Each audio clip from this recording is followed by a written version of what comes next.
श्रोतेहो, आजच्या वृत्तविशेषमध्ये आपलं स्वागत. फ्रान्समध्ये सोमवारपासून 2 दिवसीय आर्टिफिशियल इंटेलिजन्स अर्थात कृत्रिम प्रज्ञा शिखर परिषद सुरू झाली आहे. या शिखर परिषदेच्या सहअध्यक्षपदाचा मान भारताला मिळाला आहे. या परिषदेत प्रधानमंत्री नरेंद्र मोदी उपस्थित आहेत. जगभरात एआयची वाढती लोकप्रियता पाहता त्यासाठी जबाबदारी निश्चित करणं, शाश्वत विकासासाठी प्रयत्न करणं, त्याची मानकं निश्चित करणं गरजेचं आहे. म्हणूनच या शिखर परिषदेला महत्त्व प्राप्त झालं आहे. मुळात एआय म्हणजे काय आणि भारताच्या दृष्टीनं या शिखर परिषदेचं महत्त्व याविषयीचा आढावा आज आपण घेणार आहोत. श्रोतेहो, कृत्रिम बुद्धिमत्ता म्हणजे काय? तर असं संगणक ज्याला माणसासारखा विचार करणारं आणि निर्णय घेण्याची क्षमता देणारं तंत्रज्ञान प्राप्त झालं आहे. या कृत्रिम प्रज्ञेचा वापर सध्या सगळ्या क्षेत्रांमध्ये होत आहे. याच पार्श्वभूमीवर कृत्रिम बुद्धिमत्तेचा सुरक्षित आणि विश्वासार्ह वापर करणं, एआयच्या निरंतर होणाऱ्या विकासात पर्यावरणपूरक उपायांना प्रोत्साहन देणं आणि एआयचा वापर जबाबदारीनं करण्यासाठी समावेशक नियम तयार करणं आवश्यक आहे. याच प्रमुख उद्दिष्टांसह विविध मुद्द्यांवर शिखर परिषदेत विचारमंथन होत आहे. या परिषदेत 100हून अधिक देश, शैक्षणिक संस्था, खासगी क्षेत्र, संशोधक, स्वयंसेवी संस्था, कलाकार आणि समाजातले सर्व प्रतिनिधी सहभागी झाले आहेत. पॅरिसमध्ये होत असलेल्या कृत्रिम बुद्धिमत्ता शिखर परिषदेचं महत्त्व याविषयी माहिती देत आहेत कृत्रिम बुद्धिमत्ता अभ्यासक विलास रबडे. कृत्रिम बुद्धिमत्ता एक सॉफ्टवेअर प्रणाली आहे जी माणसाने विकसित केलेली आहे. परंतु ती प्रणाली आता इतकी प्रगत झाली आहे की माणसाला त्याच्यापासून धोका वाटू लागला आहे. अनेक जणांना तर असं वाटतं की आपली नोकरी जाते का काय. कारण आज तुम्ही बघाल तर अमेरिका आणि चीन हे दोन देश कृत्रिम बुद्धिमत्तेमध्ये अतिशय आघाडीवर आहेत आणि त्यांच्याशी स्पर्धा करणं महाकठीण आहे. या कृत्रिम बुद्धिमत्तेचा वापर आता अनेक क्षेत्रात होऊ लागलेला आहे आणि त्याची चुणूक आता आपल्याला मिळते आहे. आणि अनेक क्षेत्रामधले तज्ञ ज्या पद्धतीने विचार करतात त्या पद्धतीने ही कृत्रिम बुद्धिमत्ता विचार करते आणि त्याच्यावर ते निर्णय देते, सोल्युशन्स देते. त्यामुळं हे अतिशय झपाट्याने वाढणारं असं क्षेत्र आहे. त्याच्यामध्ये अनेक संधी पण उपलब्ध आहेत आणि त्यात अनेक थ्रेट पण आहेत. परंतु कृत्रिम बुद्धिमत्ता नाही म्हटलं तरी आज ना उद्या मानवाच्या कल्याणासाठीच आहे. कारण कुठलीही नवीन गोष्ट आली की त्याला विरोध करण्याची आपली वृत्ती आहे. तसं न करता कृत्रिम बुद्धिमत्ता हे चॅलेंज आहे असं जर आपण समजून त्याच्याकडे बघितलं तर कदाचित आपला दृष्टिकोन बदलेल आणि कदाचित आपल्याला फायदाही चांगला होईल. आज हे जे दोन देश आहेत अमेरिका आणि चीन हे बलाढ्य आहेत आणि त्यात अतिशय आघाडीवर आहेत. आणि सध्याची अमेरिकेची पॉलिसी बघता नवीन प्रेसिडेंट आहेत. युरोपियन देशांना याचा अतिशय मोठा थ्रेट वाटतो की काय करतील काय नाही. त्यामुळे हे सगळे युरोपियन देश एकत्र आलेत आणि सोमवारपासून एक परिषद फ्रान्समध्ये होतीये. त्यासाठी आपले पंतप्रधानही जाणार आहेत आणि सगळ्या युरोपियन लोकांना असं वाटतं की फ्रान्स हा देश असा आहे की तो हे चॅलेंज स्वीकारेल. अमेरिका आणि चीन इतकीच तुल्यबल कृत्रिम बुद्धिमत्ता विकसित करणं. भारताचाही त्यात वाटा असण्याची शक्यता आहे. पंतप्रधान आपले जे जात आहेत ते आपल्याला सांगतीलच निर्णय त्यांचा काय झाला या परिषदेत ते. परंतु फ्रान्स या देशावर सगळ्या जगाचा विश्वास असल्यामुळं रादर युरोपियन कंट्रीजचा विश्वास असल्यामुळं ही परिषद आज फ्रान्समध्ये सोमवारपासून सुरू होतीये. मला असं वाटतं की हे सगळे युरोपियन देश एकत्र येऊन एक नवीन कृत्रिम बुद्धिमत्ता केंद्र स्थापन करतील आणि त्यात नवीन नवीन तंत्रज्ञान विकसित करून अमेरिका आणि चीन या दोन देशांना शोध देतील. म्हणजे माझी खात्री आहे याच्यात भारताचं फार मोठं मोलाचं योगदान असेल. श्रोतेहो, कृत्रिम बुद्धिमत्तेचा समाजावर होणारा परिणाम सकारात्मक राहिला आहे. यामुळे मानवी जीवन सोपं झालं आहे. भविष्यातही एआयचा वापर आणखी प्रभावीपणे होणार आहे. एआयचं मानवी जीवनातलं महत्त्व विशद करत आहेत कृत्रिम बुद्धिमत्ता अभ्यासक विश्वास काळे. एआय म्हणजे आर्टिफिशियल इंटेलिजन्स. मराठीमध्ये त्याला कृत्रिम बुद्धिमत्ता असा शब्द आहे. पहिली गोष्ट की ही मानव निर्मित आहे. माणसाच्या मेंदूमधूनच ही संकल्पना आणि शोध लागला आहे. तेव्हा ही कृत्रिम बुद्धिमत्ता माणसावर सत्ता गाजवेल याची तशी काही भीती बाळगायचं काही कारण नाहीये. अर्थात बऱ्या वाईटाप्रमाणे काही दुरुपयोगी व्हायची शक्यता असतेच, पण ती फारशी मोठी नाहीये. त्या उगीच घाबरून जायचं पहिली गोष्ट काही कारण नाहीये. आता एआय किंवा कृत्रिम बुद्धिमत्ता म्हणजे काय हे जरा सांगायचा मी प्रयत्न करतो. एखाद्या यंत्राला काहीतरी स्वतंत्रपणे काम करायची शक्ती द्यायची किंवा सूचना द्यायची असं सोप्या भाषा सांगता येईल एआय काय करतं ते. आपण वापरत असलेला सेलफोन, वॉशिंग मशीन किंवा काही जण अलेक्सा नावाचे घर साफ करण्याचं मशीन वापरतात. हे सुद्धा एआय मुळेच चालतात. आपल्या घरी जो स्मार्ट टीव्ही असतो, बऱ्याच जणांकडे असेल, की त्याचंच उदाहरण आहे. स्मार्ट टीव्हीला आपण सांगतो की बाबा अमुक कार्यक्रम दाखव, असं तोंडाने म्हटलं की तो ऐकतो आणि ती चॅनल बदलतो. तुम्ही अमेझॉनवर कधी खरेदी करायला गेलात किंवा नुसती पाहणी केली तरी AI त्याच्यावर लक्ष ठेवतो आणि तुम्ही काय बघताय, काय तुम्हाला आवडतं याचं लक्ष ठेवून पुन्हा तुम्ही जेव्हा अमेझॉन साईटवर जाल तर त्याची आठवण करून देतो. हे सगळं AI मुळेच घडतं. आज जे शब्द तुम्हाला माहिती आहेत किंवा काही जण वापरत असाल, चॅट जीपीटी किंवा डीपसीक आता नवीन आलेलं आहे, ही सगळी AIचीच उदाहरणं आहेत. सोप्यात सांगायचं म्हणजे ज्या ज्या गोष्टीची माहिती संकलन करता येते ते एकत्र करून AI आपल्याला मदत करतो. एक उदाहरण देतो. समजा एखादी दुर्दैवी घटना घडली, उदाहरणार्थ रेल्वे अपघात झाला, तर AI आपल्याला सांगू शकतो की काय झालं, कशामुळे झालं, यामुळे काय घडू शकतं, की आणखी काय होईल आणि महत्वाचं म्हणजे पुन्हा होऊ नये याच्यासाठी काय करावं. सोप्या भाषेत सांगायचं म्हणजे आपण समजा पाण्याचा ग्लास टेबलावर नीट ठेवला नाही तर तो पडतो आणि फुटतो. आपला मेंदू काय करतो ते लक्षात ठेवतो आणि पुढच्या वेळेला आपण जर ग्लास ठेवतो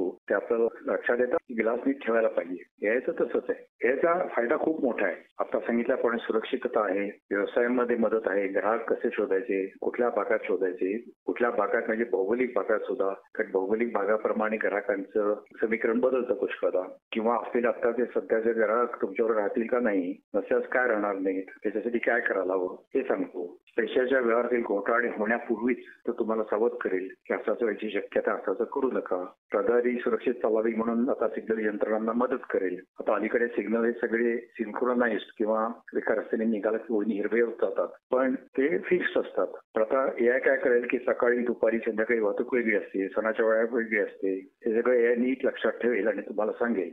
यामुळे नोकऱ्या जाण्याची भीती आहे हे लोकांना माहिती आहे की वाटतं, हे थोडंसं खरं आहे. पण जसे पूर्वी टांगे होते, एम रिक्षा आल्या आणि त्याप्रमाणे आपण त्यामुळे बदल घडवतो. किंवा उलटं सांगायचं म्हणजे कॅल्क्युलेटर आल्यानंतर आपण पाडी विसरून गेलो आणि कॅल्क्युलेटर वापरायला लागलो. तसं आपापल्याला आपली व्यावसायिक कुवत किंवा क्षमता ती बदलायला लागेल. त्याप्रमाणे स्वतःही प्रयत्न करायला लागेल किंवा नोकरीमध्ये असलेल्या लोकांसाठी कंपन्यांनी प्रशिक्षण द्यायला लागेल. व्यवसाय करणाऱ्या लोकांनी स्वतः शिक्षण घ्यायला लागेल. त्याची खूप गरज आहे आणि ते वेळच्यावेळी ती गरज ओळखून जर हालचाल केली तर काही घाबरण्यासारखं कारण आहे असं मला तरी वाटत नाही. फ्रान्समध्ये आता जी परिषद आहे AI परिषद, त्याला आपल्या पंतप्रधानांना खास सन्मानपूर्वक निमंत्रण आहे.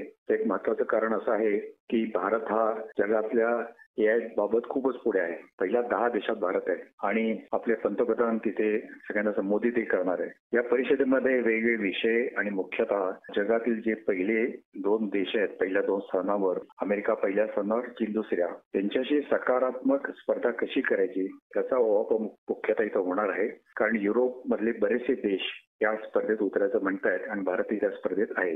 त्यामुळे भारताला या बुद्धिमत्तेची आपल्याकडे देणगी आहेच या AI विषयी, ती प्रत्यक्षात कशी आणायची याची दिशा या परिषदेत आपल्याला नक्की मिळेल. तेव्हा कृत्रिम बुद्धिमत्ता आणि भारतीय मानवी मेंदू एकत्र येऊन परिवर्तन नक्कीच घडवतील असा मला विश्वास आहे. श्रोते हो, फ्रान्सचे राष्ट्राध्यक्ष इमॅन्युएल मॅक्रॉन यांनी दिलेल्या निमंत्रणाला प्रतिसाद म्हणून प्रधानमंत्री नरेंद्र मोदी यांचं सोमवारी पॅरिसमध्ये आगमन झालं.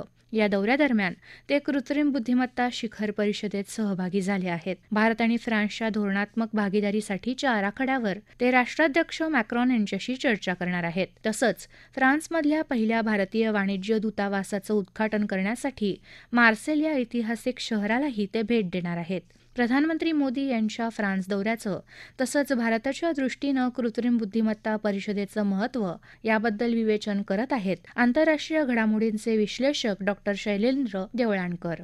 पंतप्रधान नरेंद्र मोदी हे 3 दिवसाच्या अतिशय महत्वपूर्ण अशा फ्रान्सच्या भेटीवरती आहेत. त्यांची ही भेट जी आहे ती आर्थिक, व्यापारी, सामरिक दृष्टिकोनातून आणि त्याचप्रमाणे आता दोन्ही देशांच्या संबंधांमध्ये एक नवीन जे महत्वाचं क्षेत्र हे पुढे आलेलं आहे, जे आर्टिफिशियल इंटेलिजन्स आहे, त्या क्षेत्राच्या दृष्टिकोनातून ही भेट अत्यंत महत्वपूर्ण अशा स्वरूपाची आहे. या 3 दिवसांच्या भेटीचा मुख्य उद्देश हा प्रामुख्याने यावर्षी फ्रान्समध्ये जी आर्टिफिशियल इंटेलिजन्सची 3री जागतिक परिषद होते आहे, त्या परिषदेमध्ये फ्रान्सचे राष्ट्राध्यक्ष इमॅन्युएल मॅक्रॉन यांच्या बरोबर को चेअरिंग म्हणजे त्यांच्या बरोबर अध्यक्षपद भूषवण्यासाठी पंतप्रधान नरेंद्र मोदी हे फ्रान्समध्ये पोहोचलेले आहेत. आर्टिफिशियल इंटेलिजन्सच्या बाबतीमध्ये हा एक अतिशय महत्वपूर्ण विषय असल्यामुळे जागतिक पातळीवरती ह्या विषयासंदर्भामध्ये एक व्यासपीठ संदर्भामध्ये जे सगळे नवीन पैलू किंवा नवीन प्रवाह आहेत त्याच्यावरती चर्चा व्हावी या दृष्टिकोनातून जगभरात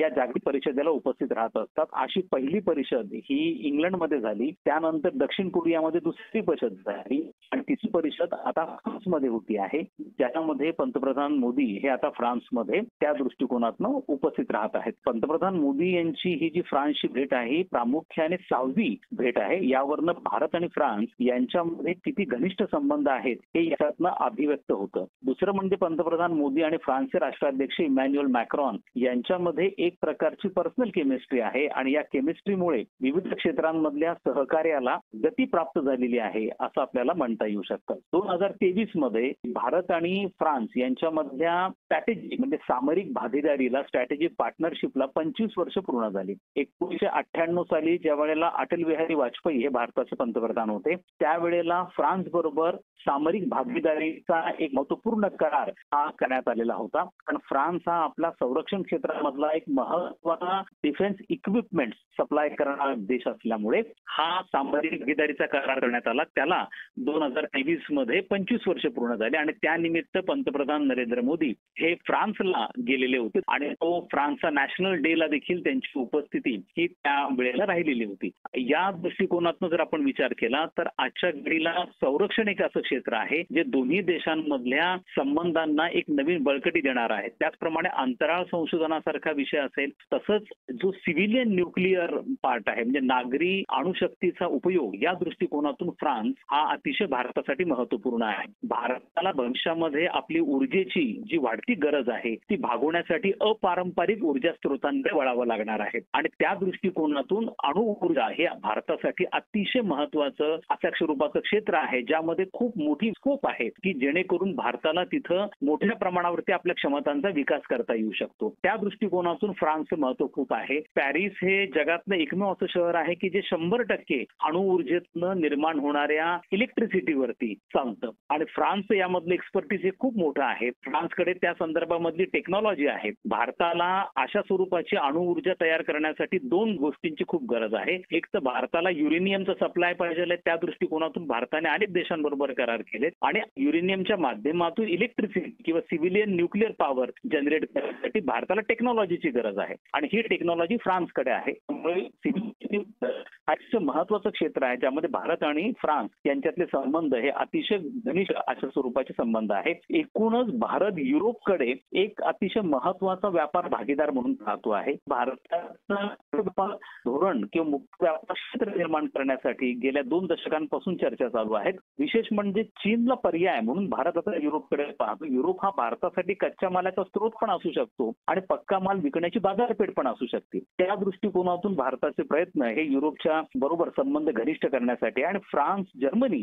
हे युरोपियन महासंघामधले 2 अतिशय बलाढ्य अशा प्रकारचे देश आहेत आणि दोन्ही देशांबरोबर भारताचे जे संबंध आहेत ते अतिशय उत्तम अशा प्रकारचे संबंध आहेत. या दृष्टिकोनातून जर आपण विचार केला तर पंतप्रधान नरेंद्र मोदी हे 6व्यांदा फ्रान्सच्या भेटीवरती गेलेले आहेत. या दृष्टिकोनातून फ्रान्स आणि एकूणच युरोप हा भविष्यामध्ये भारतासाठी अतिशय महत्वपूर्ण असणार आहे. 2023 मध्ये ज्या वेळेला पंतप्रधान मोदी हे फ्रान्सला गेले होते त्यावेळेला पुढच्या 25 वर्षाचा म्हणजे 2047 पर्यंतचा संबंधांमधचा विकासाचा एक आराखडा तयार करण्यात आलेला होता आणि त्या दृष्टिकोनातून दोन्ही देशांनी वेगवेगळ्या क्षेत्रांमध्ये सहकार्य कसं वृद्धिंगत करता येईल या दृष्टिकोनातून एक फ्रेमवर्क किंवा संरचना ही विकसित केलेली आहे आणि दोन्ही देश त्या दृष्टिकोनातून सहकार्य हे परस्परांना करण्याच्या प्रयत्नांमध्ये आहेत. श्रोते हो, जगभरात AI अर्थात कृत्रिम प्रज्ञा अभूतपूर्व वेगानं प्रगती करत आहे. आरोग्य सेवा, शिक्षण, उद्योग यासह अनेक क्षेत्रात महत्वाची भूमिका बजावत आहे. कृत्रिम प्रज्ञेचा वापर करताना विश्वासार्ह माहिती, मूलभूत अधिकार आणि समान संधी या मुद्द्यांकडे दुर्लक्ष करून चालणार नाही. म्हणूनच पॅरिसमधल्या जागतिक कृत्रिम प्रज्ञा शिखर परिषदेचं महत्त्व अधोरेखित होतं. श्रोते हो, आपला वृत्तविशेष हा कार्यक्रम आपण न्यूज ऑन AIR या ॲपवर लाईव्ह ऐकू शकता. यासोबतच आमच्या मुंबई एअर न्यूज या यूट्यूब वाहिनीवर कार्यक्रमाचं ध्वनिमुद्रण आपल्याला कधीही ऐकता येईल.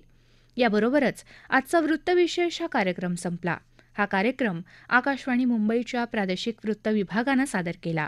संपादक आणि सादरकर्त्या सरस्वती कुवळेकर, निर्मिती सहाय्य गुरुनाथ तेरवणकर, समन्वय आणि लेखन मनीष कुलकर्णी आणि निवेदन नेहा कुलकर्णी.